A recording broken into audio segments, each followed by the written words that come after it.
چینیوں خباب تھا مرشد چلا گیا، اشکوں میں اضطراب تھا مرشد چلا گیا، جس کی وجہ سے حلقہ احباب تھا جواں، کیا عزت معاب تھا مرشد چلا گیا۔ زہرا حسن حسین کے گلشن کا پھول ہو، فرزند بو تراب تھا مرشد چلا گیا، اس کا خلوص دشمن جاں بھی کرے قریب، جو عشق میں نواب تھا مرشد چلا گیا۔ سادات کی زبان سے سب نے یہی سنا، کیا گوہر نیاب تھا مرشد چلا گیا۔ مرشد یعنی میرے اور آپ کے استاد محترم پیر سید فدا حسین شاہ صاحب کے نزدیک زندگی ایک مسلسل تحریک کا نام تھا، جو نت نئی جائز خواہشات کو تخلیق کرتی ہے اور اپنی توسیع و بقا کا سامان مہیا کرتی ہے اور عمل پہم اور کشمکش سے لازوال ہو جاتی ہے۔ اس لیے وہ اپنے شاگردوں کو عمل اور جہد مسلسل کا پیغام دیتے تھے۔ وہ سکون یعنی ساکن ہونے کو موت سے تعبیر کرتے تھے، کیونکہ ان کی نگاہ میں مسلسل عمل ہی ہستی بے مایا کو گوہر بنا دیتا ہے۔ قبلہ شاہ صاحب کی ساری زندگی عشق رسول اور یاد مدینہ سے معمور تھی، جس کی عکاسی ان کی زندگی کا ہر پہلو کرتا ہے۔ آپ کی ہر ایک ادا مظہر تسلیم و رضا اور آپ کو ایک منفرد شخصیت دکھاتی تھی۔ آپ کا اللہ اور اس کے رسول کے لیے عشق حقیقی کا عنصر لازوال تھا۔ زندگی کے ایک پہلو میں یہ پیمانہ عشق اس طرح سے لبریز ہوا کہ آپ ایک فصیح اللسان نعت گو بھی رہے۔ آپ اردو، پنجابی اور سرائکی میں بہت خوبصورت اور عشق سے لبریز کلام لکھتے اور اس کو بہت شوق سے پڑھا کرتے۔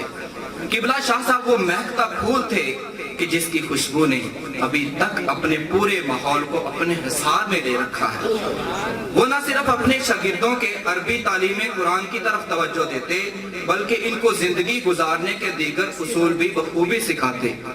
آپ کی یہ کوشش ہوتی کہ آپ کے علم سے ہر شعبہ زندگی کے لوگ فیضیاب ہوں۔ چھوٹے بچوں سے لے کر عمر رسیدہ بزرگوں تک تعلیم قرآن کو پھیلانے کا ایک ایسا باقاعدہ سلسلہ بنا رکھا تھا کہ ہر شاگرد نہایت مطمئن انداز میں آپ سے سیکھتا اور دولت علم سے سرفراز ہوتا۔ معمول یہ تھا کہ درس و تدریس کا آغاز علی الصبح عمر رسیدہ افراد کی قرآنی تربیت سے کرتے ہیں۔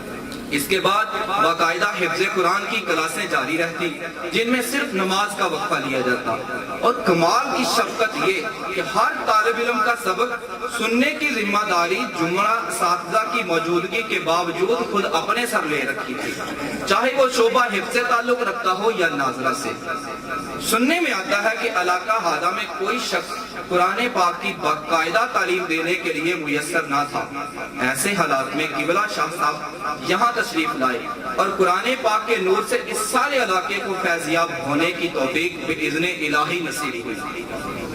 چھوٹے بچوں سے اتنی شفقت فرماتے کہ ایک دفعہ نمازیوں نے شکایت کی کہ پیر جی، چھوٹے بچے گندے پاؤں لے کر مسجد میں آ جاتے ہیں اور شور بھی کرتے ہیں، لہٰذا نماز کی ان کی چھٹی کروا دی جائے۔ مگر قبلہ شاہ صاحب نے انکار کرتے ہوئے فرمایا کہ اگر ایسا ہوا تو میں امامت ترک کر دوں گا۔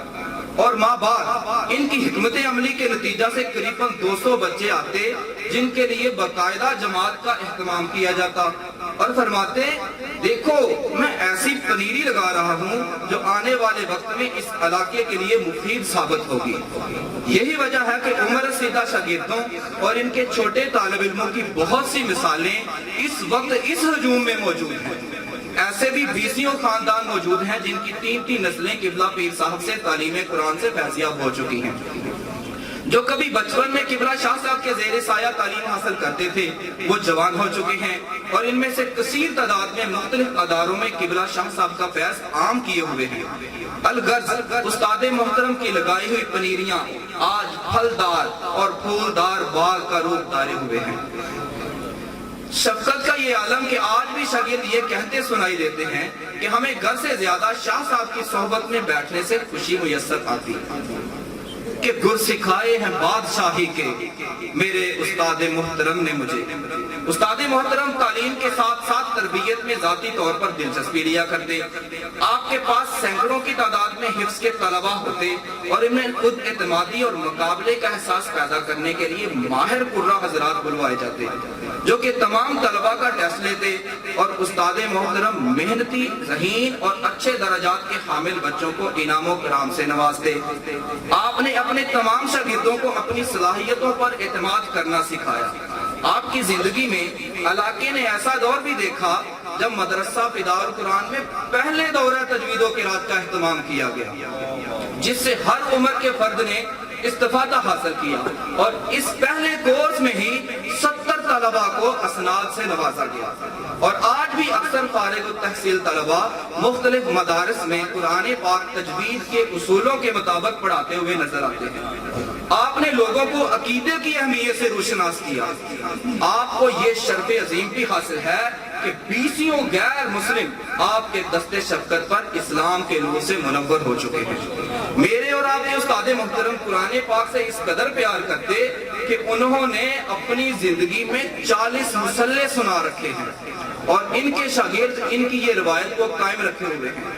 اور ان کی قرآن پاک سے محبت کی برکتوں کی بدولت بہت سے شاگرد ملک و قوم کی خدمت کرتے ہوئے بڑے بڑے عہدوں پر براجمان ہیں. نہ صرف شاگرد بلکہ ان کی دین کے عین مطابق تربیت کے نتیجہ میں فیصل آباد کے مایا ناز مدارس استاد محترم کی اولاد کے زیر سرپرستی تعمیر کیے جا رہے ہیں اور چلائے جا رہے ہیں. استاد محترم کی وفات کے عین وقت بڑے صاحبزادے شیخ الحدیث کی صحبت میں حدیث کے طلبہ کے ساتھ مسجد نبوی میں موجود تھے اور جناب سید طاہر کاظمی صاحب کی زیر سرپرستی حدیث کی کلاس جاری تھی. ایسے میں وفات کی خبر مدینہ پہنچی اور صاحبزادے بلندی درجات کی دعا کر کے مدینہ والے سے اجازت کی درخواست کر کے پاکستان آئے اور استاد محترم کے فیض سے فیض یاب اولاد کے شاگرد آقا کی حدیث کا فیض عام کرتے رہے.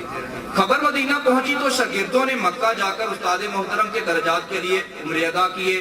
استاد محترم کی قرآن پاک سے بے پناہ محبت کے نتیجہ میں اللہ تعالیٰ نے ان کے شاگردوں کو مکہ اور دیگر بابرکت مقامات پر جا کر ان کے لیے بلندی درجات کی دعاؤں کا شرف بخشا.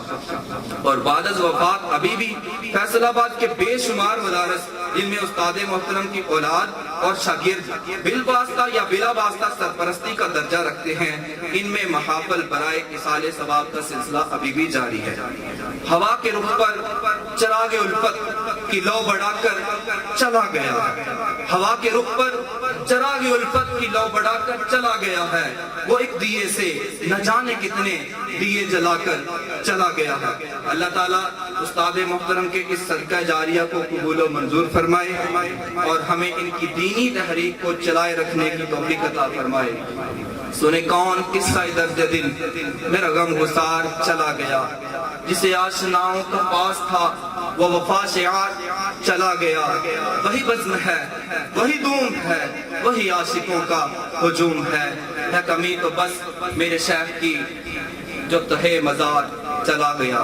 وما علینا الا البلاغ.